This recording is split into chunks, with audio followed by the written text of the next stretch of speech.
So I will just introduce myself, tell you a little bit about who I am before I dive in here. I am a clinical psychologist. I'm part of the Department of Clinical Health Psychology, and I work out of St. Boniface Hospital primarily. And I consider myself to be a geropsychologist, which essentially means that my area of practice is working with older adults. And I do work also a lot with family members who are providing care and support for individuals who have either mild cognitive impairment or dementia. And sometimes that looks like providing therapy, psychotherapy for people who are really struggling with their role. And other times it's kind of helping families navigate some of the challenges that are more typical to be expected when there's someone with dementia in the family. So I will start off just by acknowledging that there's a huge literature on caregiving, and in what is now a very short period of time, I'm going to try to kind of hone in quickly on some of the things that I think are important to be thinking about in terms of managing that role in as best a way as we can. And there's not only research on caregiving more generally, but there's also a huge research specifically on providing care for individuals who have dementia. And there are some very unique challenges that are associated with providing care in the context of dementia. And some of those are highlighted here. Certainly we know that there's changes to identity, both for the individual who has dementia, but also for the caregiver. There's lots of changes of roles in the family. For those of you who are attending here today, there's probably a lot of multiple roles that are being juggled. And there's a lot of questions and anxiety about what things might look like in the future. And that can be perhaps more unique in terms of dementia, because different dementias look different and different trajectories are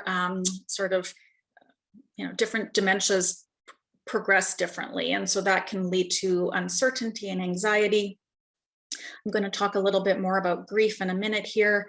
And again, there are certain types of dementia that are more associated with behavioral and kind of neuropsychiatric symptoms, which in and of themselves can be stressful for family members to provide support around. And then some of the other aspects that can go along with dementia. Sometimes there's financial challenges, especially if family members have to cut back on work or leave work early, retire early to provide support. And we'll talk a little bit more about things like social isolation and sleep issues. So sometimes dementia doesn't, the context of dementia can be described as one of ambiguous loss. And I actually find it surprising how many family members, how many caregivers really haven't kind of identified that what they're experiencing is a lot like grief. And sometimes people talk about dementia as grief by inches. And that is that there's a kind of continuous evolution and change in the relationship and change in the individual, where they are still alive, but there's a lot of changes to their physical, mental, and emotional capacities. And that can lead to grief, both for the individual with dementia, as well as for the family members or caregivers. And so that can look like losses of what the future was supposed to look like, and now it doesn't look quite like what we expected. The partnership can be different. Again, they may be there, but not be able to participate as a partner in the way that they used to. Also, I talk to people who are grieving the loss of a relationship that they recognize won't be what they had hoped it would become. So sometimes people have very conflicted or difficult relationships with family members who have dementia. And sometimes the grief is recognizing that time is running out to change the relationship into something that they were hoping it might one day become. And the challenge with this kind of ambiguous loss is that closure really isn't fully possible because the individual is still alive. And one of the other challenges is that there's really not a good playbook for how other people can support someone grieving in this way. We tend to have a better understanding of how to support someone when they're grieving the loss of someone who has died. And yet we don't really have a great understanding of how to support someone when they're experiencing this kind of grief. And so caregiving stress, and I will also say that caregiving is a word that is fraught with issues in and of itself. Not everyone who is providing support or care thinks of themselves as a caregiver. They don't even identify with that label. So it has some complexity in that way. Also, there seems to be more and more use of the word care partner as opposed to caregiver to try and capture the fact that it often isn't a one-way kind of relationship, that there's reciprocity happening. And so I will continue to use the word caregiver, but recognizing that it's not so simple as providing that label to everyone who is providing care. So having said all of that, we know that caregiving stress is very complex, and that often the caregiving relationship is not happening in a vacuum. It's happening in a much larger context with a lot of other factors at play. There's factors that are specific to the care recipient, the person with dementia. So it may have to do with kind of who they are and what stage of the illness they're at or what type of illness they have. May also have to do with aspects of the caregiver. So their own health, their own coping style, their own personality issues. And also we recognize that families are dynamic, and there's lots of family issues and systems issues that can also play into how a caregiver is experiencing stress. So it is definitely, there's lots to work with in terms of helping people with that role. I also feel like I need to add that the pandemic has changed all of this. So now all of these issues, which we already knew were complex, are happening in the context of a pandemic, and the pandemic affects every one of those outer circles as well. And so what was already complex is now even more complex. Another way of sort of capturing this complexity is with the visual of a scale or a balance. And this model proposed by Perkins et al. Really sort of captures this idea that it is a balancing act. The kind of experience that someone has is really about balancing the coping resources with the stress. And also, as you can see on the right-hand side, that sometimes the stress that someone is experiencing is really not only about the stressful aspects of providing care, but in fact, other factors that are either related or unrelated that might also be contributing to stress. And so secondary caregiving stressors are things like dealing with financial issues or dealing with housing kinds of issues, transportation issues, health issues, navigating the health system. All of those things are also sources of stress. And then the unrelated kinds of life events that may be contributing to stress, which can all kind of tip the scale in one way or the other. And also this is dynamic. So at one point in time, someone may feel that despite the stress in their life, that their coping resources are kind of helping keep them afloat. They're weathering it, they're managing, they're coping.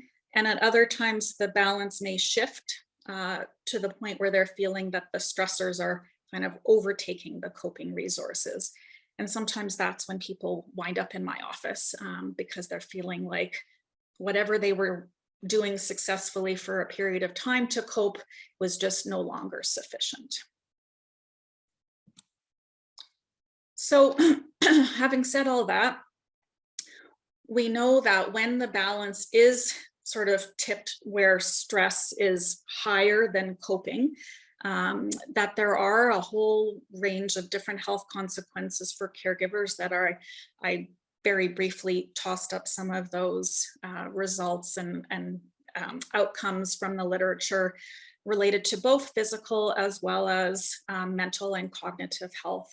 And so whether it's clinical depression or other physical illness, we also know cognitive functioning is impaired in caregivers who are feeling stressed with their caregiving role. So there's lots of good reasons to work towards shifting that balance so that people are feeling that they are, that their stressors are sort of being well tempered by their coping. Okay, so before I kind of get into talking about some of those ways of tempering stress or buffering stress, I will put up here this really lovely kind of caregiver bill of rights, which is widely available online, and I think highlights a lot of actually what I will be talking about in terms of some of the evidence-based approaches to helping with caregiving stress. And so there's lots of aspects in here. I won't read them all, but you can see if you do take a look in more detail that these different rights really do connect back with some of those things we know are so important in terms of managing caregiver stress. Things like protecting one's personal time, managing the emotions that arise, and giving yourself permission to feel some of those hard feelings that are related to some of these challenges. And I have patients who like to put this up on their fridge as sort of a daily reminder of the importance of protecting their own rights and their own well-being. So I do like it in that way. Okay, so I will move into talking about some of those stress buffers and those aspects of a literature that kind of help lend towards arming people with some tools and some skills that might actually help with tempering against some of those stressful kinds of experiences. The first is that there's some nice research showing that people who are able to find meaning in their caregiving experience less stress in their role. And of course, meaning can mean different things to different people, but I think at the heart, really, this is recognizing that there is so much growth that can happen to people when they are caregiving. And when people are able to recognize that growth and see that as valuable, that really seems to be important in terms of managing stress. So sometimes it's recognizing the new skills that have been developed, that the capacity for offering compassion to someone who needs it. And I think the other part is just giving oneself credit for the resilience and strength that have kind of developed. And I hear people say things to me about, well, I didn't know that I had it in me. I didn't think I had it in me, or I even sort of surprised myself at what I was capable of doing. And that is really that kind of recognition that there is something meaningful happening here. And also just placing value on the role itself, that just doing this work, sometimes it is work, doing the work in and of itself is valuable, and to own that and to recognize that. I talk to a lot of people who do see that the meaning they get from the caregiving has to do with an opportunity to give back, to sort of give back to someone who maybe has shown them care at a prior time in their life. And that for them is really where their meaning comes in. And the other part I put there last is about building memories, and this recognition that the relationship with someone with dementia continues to evolve and sometimes can grow, and there's a lot of really good living that can still happen even when someone has dementia, and that's meaningful and that's valuable in and of itself. Okay, another sort of component that we are understanding is the value of building self-efficacy. And I have a little kind of definition of self-efficacy up there. Self-efficacy is the belief in one's capabilities to organize and execute the courses of action required to manage prospective situations. And so to whittle that down, really it's believing in one's ability to do what needs to be done, to get the job done, to do the hard thing that's in front of them. And so there's some pretty compelling research that in the context of caregiving, believing that you have it in you to do it, believing that you can do these hard things, and that you will be able to do the hard things that are in front of you, that in and of itself is associated with lower experiences of stress. So the question is, how do we build self-efficacy? How does a person become self-efficacious? And so I have some ideas here about some of the ways that I think people can go about feeling more self-efficacious in terms of their caregiving role. And the most basic is really kind of arming themselves with information and tools about dementia, understanding what is dementia, how does dementia affect the individual, what are the kinds of symptoms and experiences that people have when they have dementia. That in and of itself can help build a feeling of, okay, yeah, I get this. I feel like I have a good understanding of what's happening here. And along those lines, learning some new skills, learning new communication skills, for example. Oftentimes we have years and years and years of communicating with our family members in a particular way. And it takes time and practice to perhaps learn a new way of communicating that takes into consideration the kinds of difficulties they might be having related to their dementia. Understanding some of the more typical behaviors that we sometimes see in dementia and why might someone be behaving the way they're behaving, trying to understand what some of the common kind of triggers or antecedents are for those behaviors, that can help people feel that they have a better ability to predict or respond to those sorts of behaviors.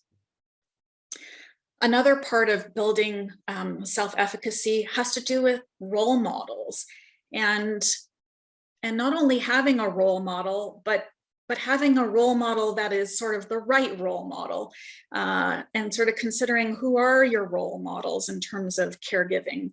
And I will say, unfortunately, sometimes I see people who are trying to model themselves after other caregivers who they perceive as being perfect, perfect and devoted, and life revolved around caregiving. And my suggestion is to seek out a more balanced kind of role model, someone who maybe themselves struggles from time to time, who has found a bit of a balance in terms of their managing their caregiving role amidst other challenges. And then lastly, I think a lot of distress for people comes from not knowing how to navigate the healthcare system, not knowing where to go, not knowing what kinds of resources are out there. And so just learning about community resources for people, I think, is a way of building self-efficacy. So I'm putting up in this next slide some helpful resources that I do often steer people towards. The Alzheimer's Society of Manitoba is amazing in terms of having a huge wealth of education sessions that are available at no charge for families and individuals who are just looking to learn more about dementia. So I really encourage, if you haven't already been connected to them, that you get on their mailing list, look on their website for some of the upcoming sessions. I also have up there the Guide for the Caregiver, which is a publication that was put out unfortunately quite a long time ago by the province, and it has not been updated. I don't even think they're printing it anymore, but it is available online. And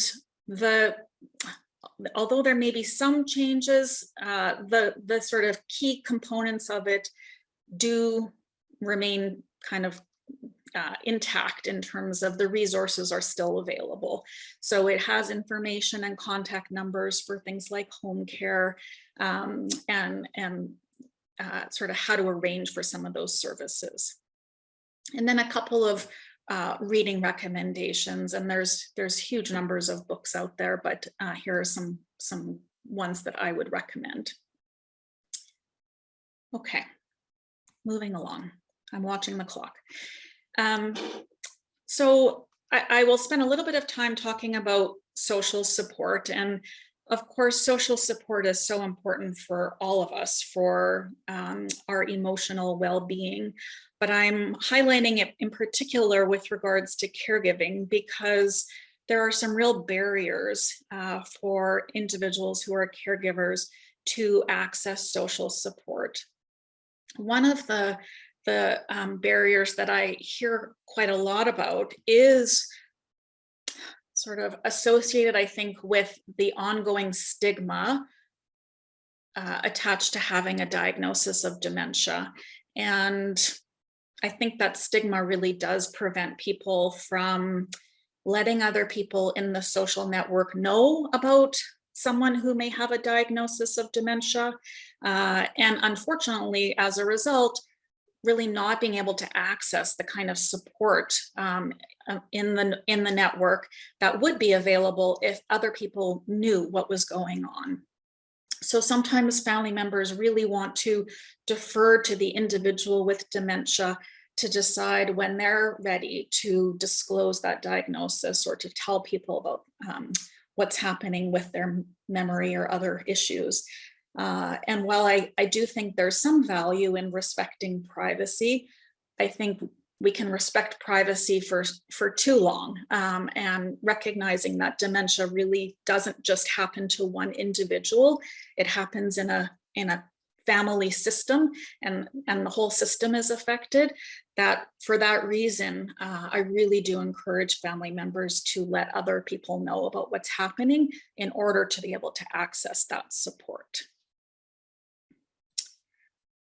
And even more specifically, I think it's important for caregivers to be pretty explicit with asking for support and asking people for specific forms of support. So to tell people how they can be a support, how can they be helpful, and where there may be gaps in terms of that informal support network. This is where professional supports or support groups like those available through the Alzheimer's Society, those can be helpful in terms of filling in some of those gaps. And kind of connected to social support, but slightly different, is the importance of respite and respite care. And particularly for caregivers who may be living with the person with dementia, how important it is for those people to have time away and to have a break from that kind of direct time with the individual. So that can look like formal respite care available through the provincial home care program. There are formal respite services that are available for caregivers. That can also be done privately. It can also look like informal help from friends and family members. And in particular, I really encourage, if friends and family members are going to step in to give a caregiver a break, that ideally that would be done in kind of a sort of formal, scheduled way, predictably, so that the caregiver understands that, you know, every Tuesday afternoon, that's my time when, you know, someone else will come in and give me that break. And that can allow that caregiver to have opportunities to sign up for a class or take on another kind of activity that is a little bit more scheduled. And the other thing that I will add about respite is that one thing I hear a lot from caregivers is that they use their respite time to do errands and chores that are challenging to do when the individual with dementia is with them. And while I do think I can appreciate that that is a challenge to find time to do some of those things, I will also put a plug in for using respite time in a way that has the potential to be sort of restorative, that it actually is a break, to give someone a chance to do an activity that may actually help kind of restore them to a sense of feeling less stressed or less exhausted. And then the other important thing to do with respite time is to use it to nurture some of those relationships with other people that may be kind of inadvertently neglected just by virtue of the amount of time that's being put into caregiving. Okay, I know I'm talking quickly and I'm moving through quickly because I'm trying to condense things down into a shorter period of time here. The next couple of slides really have to do with our kind of what we say to ourselves in certain situations with the individual who may have dementia.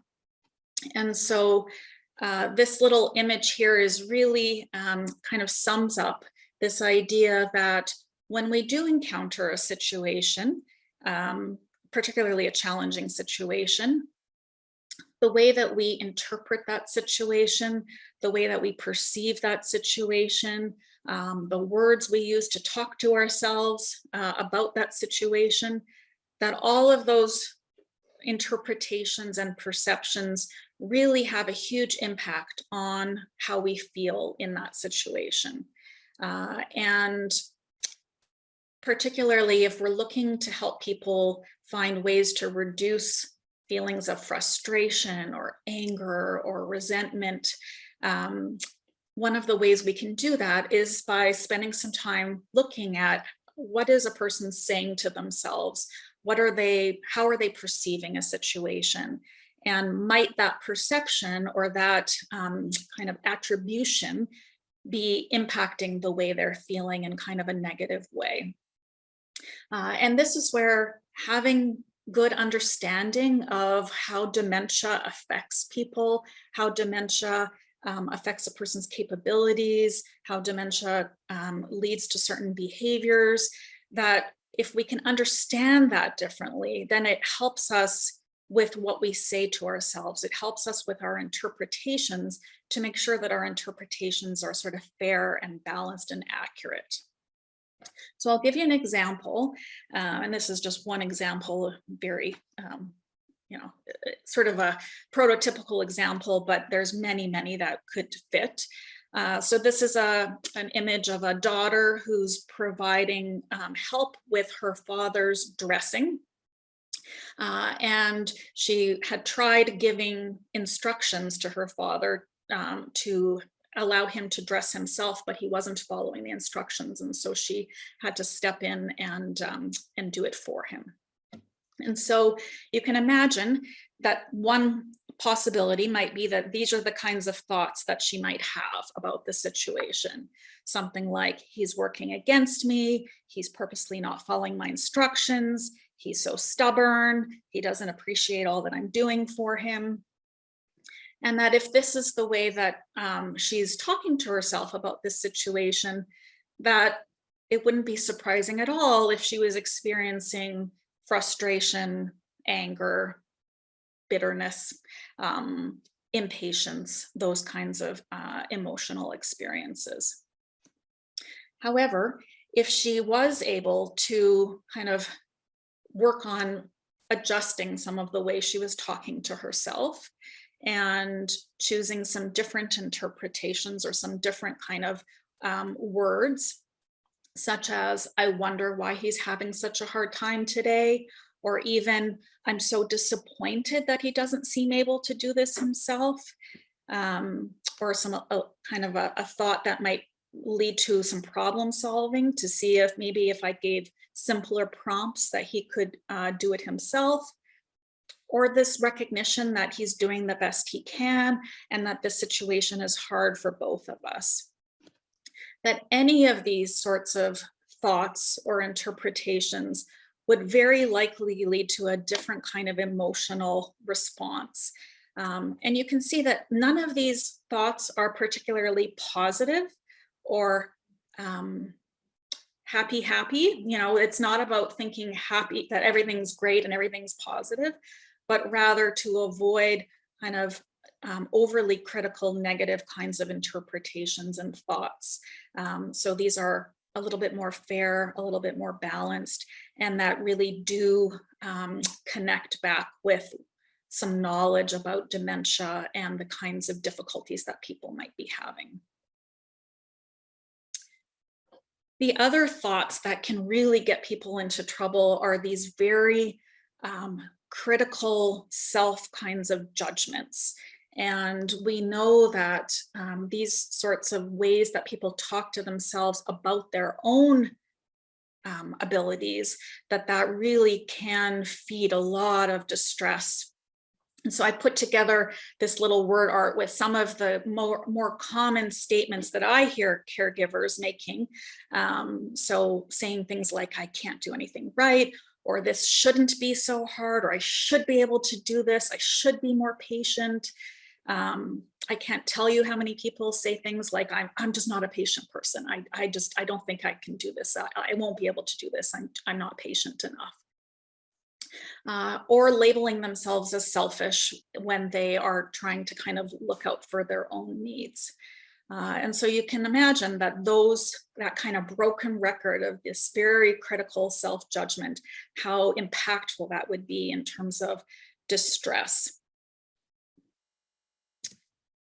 So I think the converse of some of that really critical kind of negative self-judgment is what I want to spend a little bit of time talking about now. And that is really a concept called self-compassion, which I know is becoming more and more kind of out there in terms of pop psychology, but also in terms of just a lot of compelling research recognizing how important it is to be kind to ourselves and recognizing how harmful it is to be talking to ourselves in the way that I was just illustrating with those really negative self-judgments.